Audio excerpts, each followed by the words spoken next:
It's such a bummer that every year there are legitimately good movies pushed right to streaming services without ever getting a chance at a theatrical release. It's even more of a bummer when you see what steaming hot turds the studios actually think are theater worthy instead. Well, buckle up folks, because it's time to talk about Red One.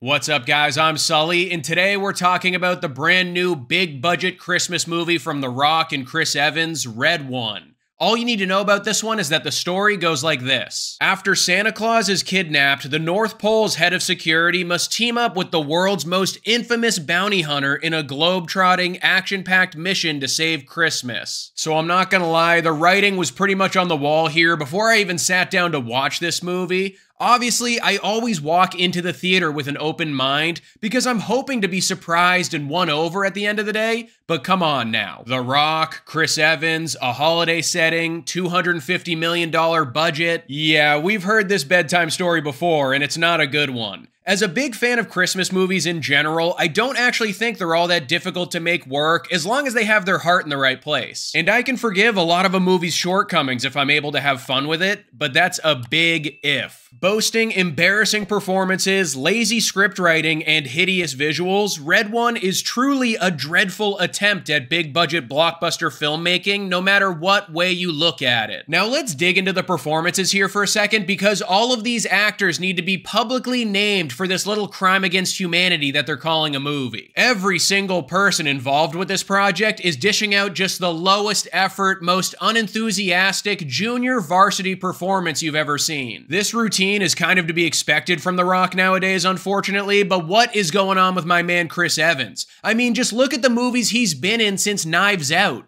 The Gray Man, Ghosted, Pain Hustlers, now this? Someone might need to check on this guy to make sure he's not being blackmailed because that is a Steven Seagal straight-to-DVD roster of movies right there. Together as the two leads, he and The Rock have serviceable chemistry together, I guess, but when the material is so surface level and generic, it doesn't really matter. J.K. Simmons and Kiernan Shipka round out the supporting character roles, but they're just not given anything too interesting to do. Go ahead and give Razzies to the entire ensemble. Except for Christopher Hivju as Krampus. He gets a pass. But this is just one of those movies that no matter what way you look at it, it's just completely paint by numbers. The plot, the characters, the message, it's all stuff that's been done 1,000 times before in way better movies. An unlikely pair has to put aside their differences to save Christmas while they both learn an important lesson along the way. Yeah, real groundbreaking stuff, I know. This movie is never beating the written by AI allegations. It's really too bad though, because there are some tiny shreds of world building and mythology that are mentioned in here as throwaway lines while the plot progresses,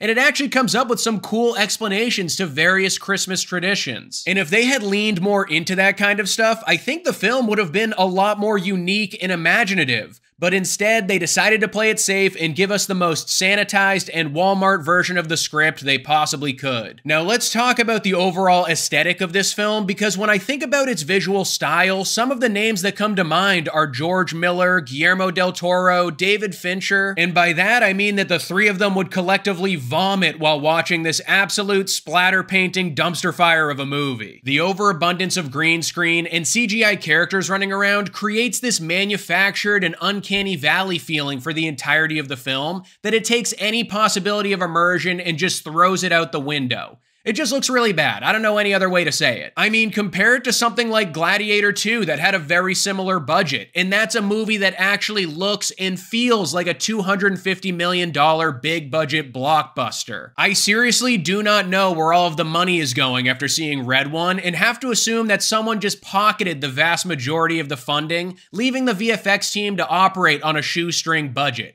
Any other explanation is completely beyond me. Overall, guys, Red One has gotta be one of the weakest movie offerings of the entire year. The visuals are ugly, the performances are lazy, and the plot is a Frankenstein monster of every other Christmas movie you've ever seen before. This trend of studios spending hundreds of millions of dollars on these films that have pretty much no redeeming qualities has to catch up to them at some point, right? Because the hierarchy of power in the Christmas movie universe is not changing today, my friend. Red One gets a Sully score of 1 star. So that's my review for the latest Christmas film. What do you think is your favorite Christmas movie ever made? I actually did a video last year of my top 10 favorites in the genre, so I'll link that in the end credits, but let me know in the comments below what you think. Don't forget to like this video and subscribe to the channel if you haven't already, and I'll see you guys at the next one.